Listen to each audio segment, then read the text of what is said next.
This is part 2 of tongues. Let's get right to it.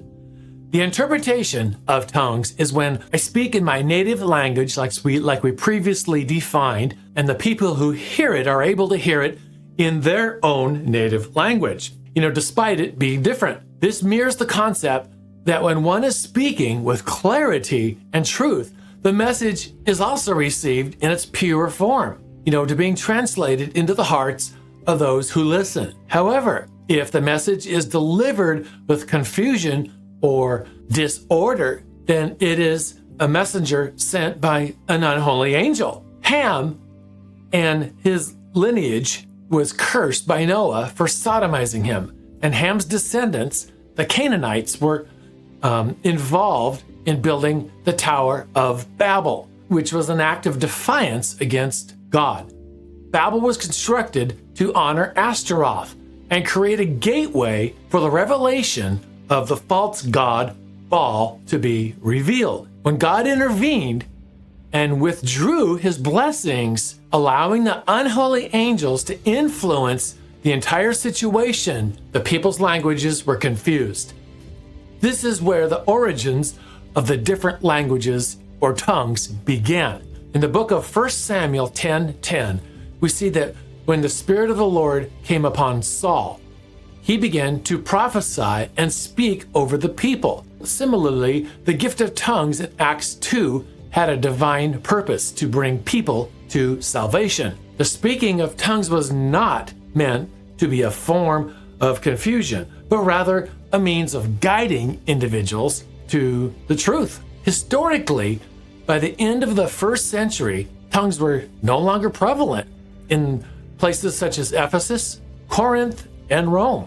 After about the year 1500-ish, tongues were, largely absent, with the exceptions of being figures like Montanus and Tertullian, who are often considered to be demonically influenced or demonized in their practice of speaking in tongues, particularly their laying on of hands on women and not men, led to them being demonized.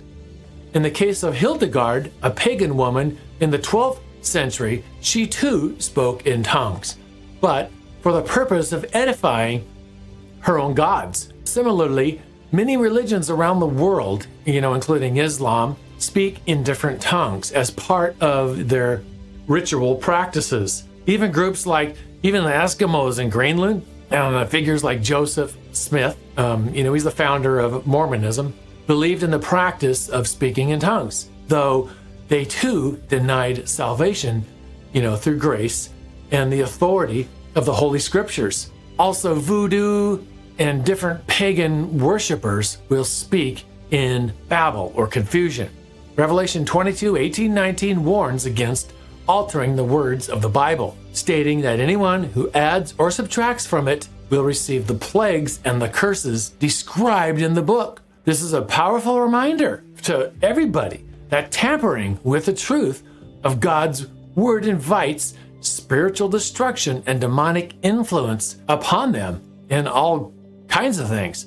The practice of speaking in tongues will enslave individuals because of the intoxicating, overpowering feeling it can produce. This is similar to how certain charismatic leaders, including some female pastors, like I said, with their nurturing delivery, can have an overwhelming influence on their followers. What's interesting, even the word pastor, it's a masculine word in both the Hebrew and the Greek. It's originating from the word pomye. The Holy Spirit, however, will never speak of himself, but will always point to the Father, as Jesus Christ said in John 16:13-15.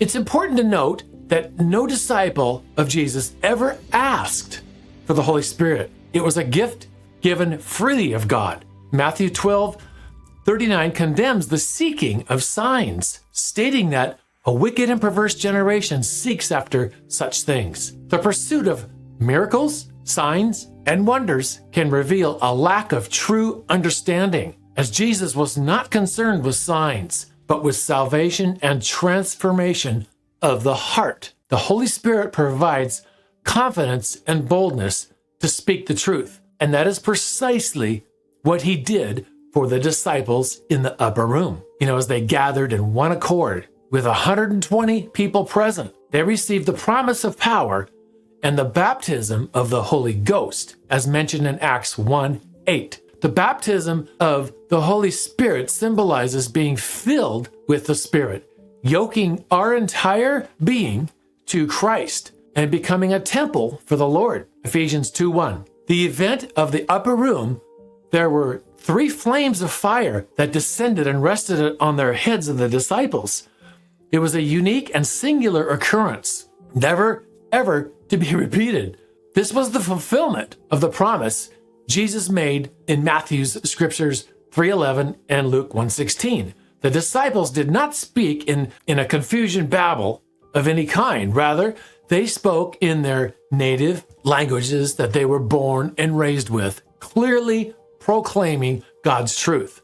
This act, guided by the Holy Spirit, it demonstrates how divine order and unity can work through believers without any chaotic babbling.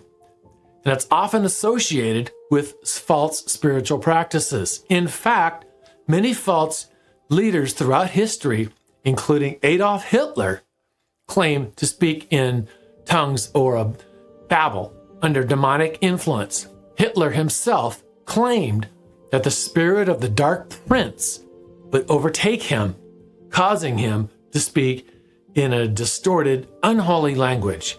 In Acts 2, we find that no one asked to receive the Holy Ghost.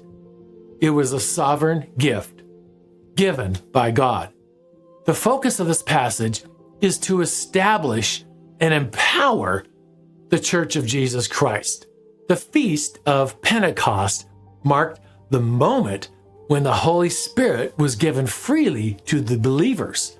The term baptism, it signifies being filled with the Holy Ghost, yoked to Christ in every fiber of our being, completely transformed by his power and presence. The Holy Spirit's work in our lives should always point us back to Christ, not lead us into confusion or chaos.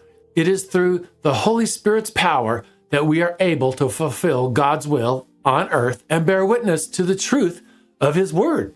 And moreover, the use of tongues outside the context of the Holy Spirit's work, as seen in various pagan rituals and false religious practices, it points to the danger of demonic influence. The Bible warns that Satan seeks to deceive and lead people astray, even the elect. And the rise of counterfeit spiritual experiences can serve as a tactic to undermine the truth of God's word. It's crucial that believers remain grounded in the Bible and be discerning in matters of spiritual gifts, ensuring that everything is done decently and in order. 1 Corinthians 14:40. There were 120 people gathered together in that upper room, awaiting what had been promised, to them. And then suddenly, a violent rushing wind filled the place where they were sitting. This wind wasn't just like a natural gust. No, it was the presence of the Holy Ghost who came to dwell within each one of them. And as this wind blew, something remarkable occurred. It was tongues, like flames of fire, appeared and rested upon them. These flames moved upward and down, and their presence was unmistakable. The fire within the wind filled them completely. This is the meaning in the Greek. The flames symbolizing the Holy Ghost, which surrounded them, filling them with his presence and his power. Acts 2:4 says, "And they were all filled with the Holy Ghost and began to speak in other tongues, as the Spirit gave them utterance." The tongues they spoke were not nonsensical babblings, but real languages, understood by those who were there. And these languages were the ones they had known since their birth, the ones they were raised with, the ones that were native to their homeland. And yet, to the amazement of all those present, each person in the room spoke in a language that was understood by the people, from all the people, from every nation, tribe, and every tongue. And what's really important to note is that the speech was done in an orderly manner. Each one spoke in turn. They did not speak over top of one another. It was not chaotic or confusing, but done with clarity and divine purpose. There was no babbling, no confusion of words. So when the Holy Spirit speaks, there is understanding. And where there is confusion, it is not of God. Indeed, God is not the author of confusion, but He is the Prince of Peace. Tongues are a sign to the unbeliever.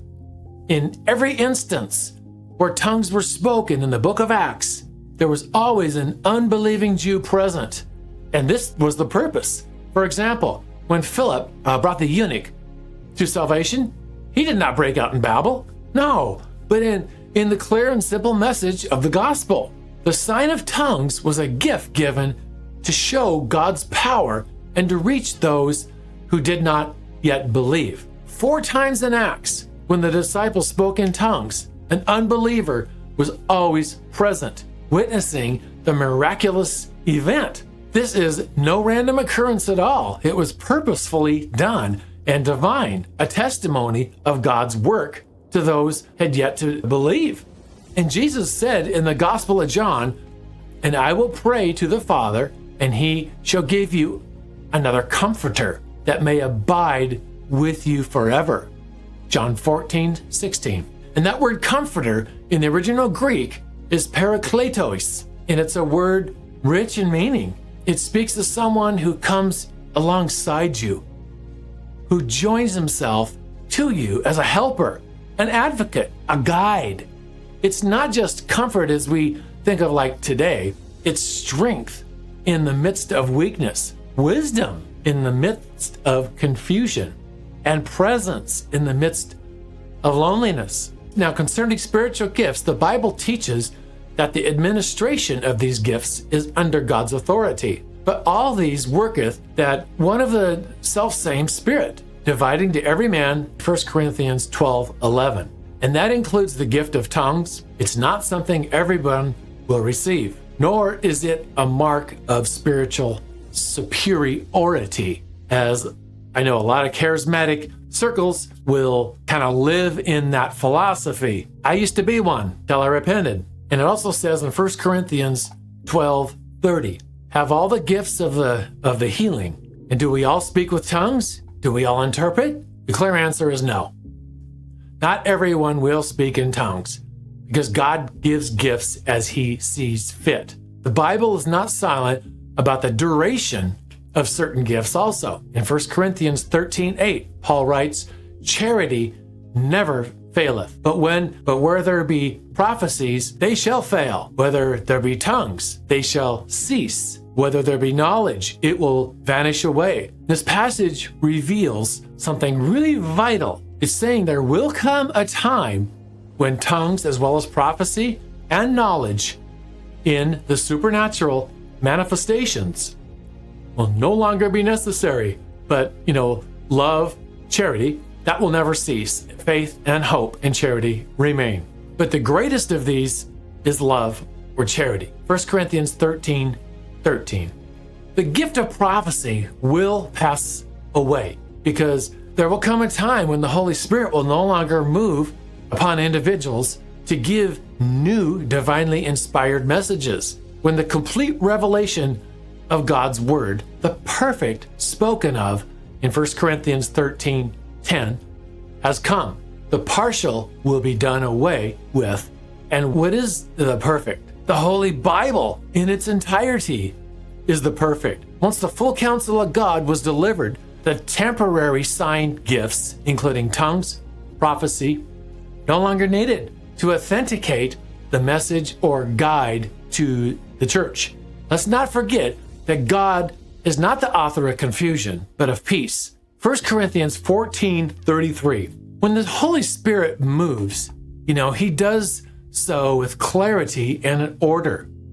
And the manifestations of God's Spirit are not chaotic, nor do they leave people out of control, convulsing or withering writhing on the ground. That is not the pattern of God's work as revealed in the scriptures. Instead, the fruit of the Spirit is temperance. It means self-control. Galatians 5:23, when Paul says that prophecy will fail, he means the Spirit will no longer take over individuals to speak new messages from God. That season had a purpose, laying the foundation of the church. Ephesians 2:20. And once the foundation was laid and the New Testament was complete, the church no longer needed ongoing revelation. If a gift is no longer needed, now here's something that's important everybody should consider. If somebody or someone becomes angry or defensive when hearing about tongues ceasing, like some of you might be right now, it can reveal a deeper spiritual stronghold in your life. Sometimes when a stronghold is touched by the truth, it's going to react in the flesh. And scripture warns about this. So does your spirit stir up anger at what I'm saying in all this message? Just ask yourself, or just take a look at yourself right now. We also look to church history. The Apostle John, who authored the Gospel of John in the epistles of John and the book of Revelation, it was the last of the apostles. And after his death around 100 AD, the gift of tongues began to vanish from the churches. From Ephesus to Rome, early church fathers testified that tongues had ceased. And for over 1,000 years, from roughly 100 to about 1,500, almost no credible record of the biblical gift of tongues operating at all in the church. There were exceptions at Hildegard of Bingen, but what was experienced was ecstatic utterances and visions to God. We also see, in false religions, they'll have this in mysticism, Islam, Mormonism, and a lot of New Age groups, shamans, and even the Greek oracles, like Python and the Delphi spoke an ecstatic speech called Babel or nonsensical Babel. And these all deny the Lordship of Jesus Christ. Jesus is the only one who gave the true gift of tongues, who gave the gift. And through his Holy Spirit, he also made it clear in his word that it would cease. This is why Revelation 22:18 through 19 is so critical. If any man shall add these things, God shall add unto him the plagues that are written in this book. And to add to God's word or to claim revelation outside of it is a dangerous path. It can open up a person to deception and to be demonized. The hedge of protection that God places around his children, it's tied to obedience to his word. So be cautious, be discerning, and above all, be rooted in the scriptures. God's Spirit always aligns with his word. He's a God of truth, not deception, but of peace, not confusion or chaos. Everything we do and everything we practice should be measured against the eternal truth of the word of God. Not what we think, not what we feel, not how we think it should go, or we think this big reaction should take place. Okay, God bless.